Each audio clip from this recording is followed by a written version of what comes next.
You're amazing. You've always used your platform to push for honest representations of Black life. How does working on a project like Hotel Costiera allow you to bring depth and authenticity to the characters we see on screen? I think for me, what I was looking for was to get out of the country, do something outside of America. We exist outside of America.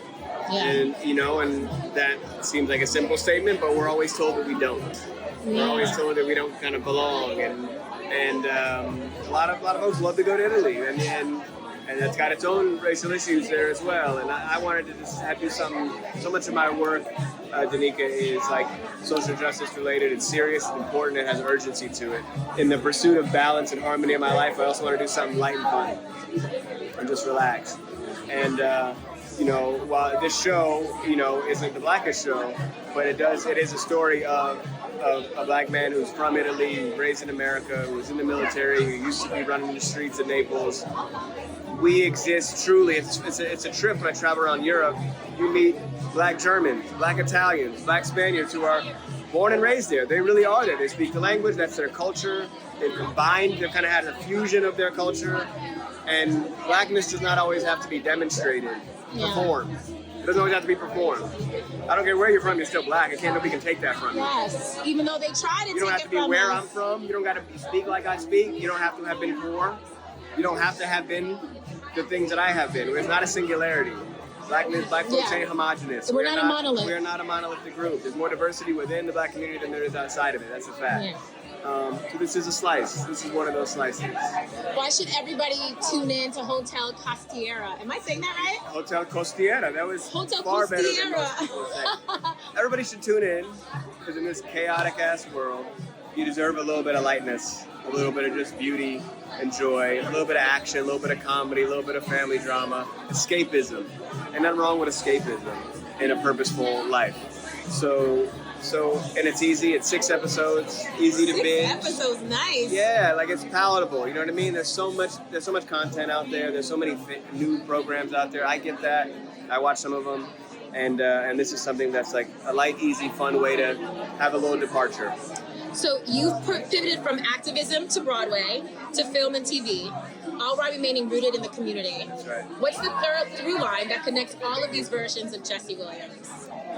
The through line is, I didn't start acting until I didn't get on raised until I was 29. Wow. I was a grown man. I was a high school teacher. You did Traveling Pants, the sister of the Traveling Pants. I did that when I was maybe a year before that. Okay. And but I was a public high school teacher, teaching African history before that. I worked at a law firm. I was a bartender. I was a waiter. I did a lot of different things.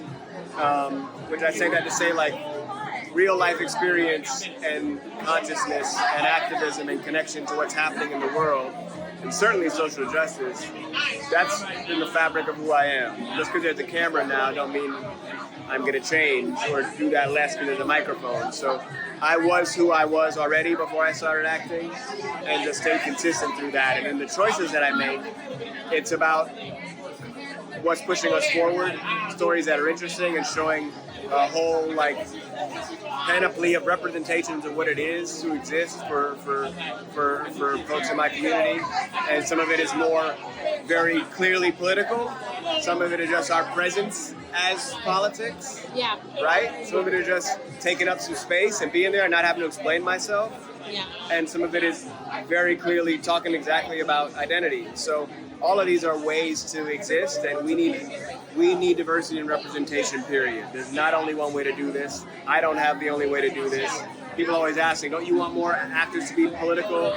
Don't you think people have an obligation? I don't. I don't think that just because you can dunk or act or sing, you have more responsibility to care about your people than if you were a plumber or a teacher or a window washer. We're all members of this community. We should all live in love, and especially us, we gotta look out for each other. Last question. You've talked about being an African-American studies teacher, and obviously I feel like you are a teacher. That makes so much sense. That's something I actually didn't really know about you. What is one lesson that you want the kids coming up now? You talked about even just the political climate, how difficult it is.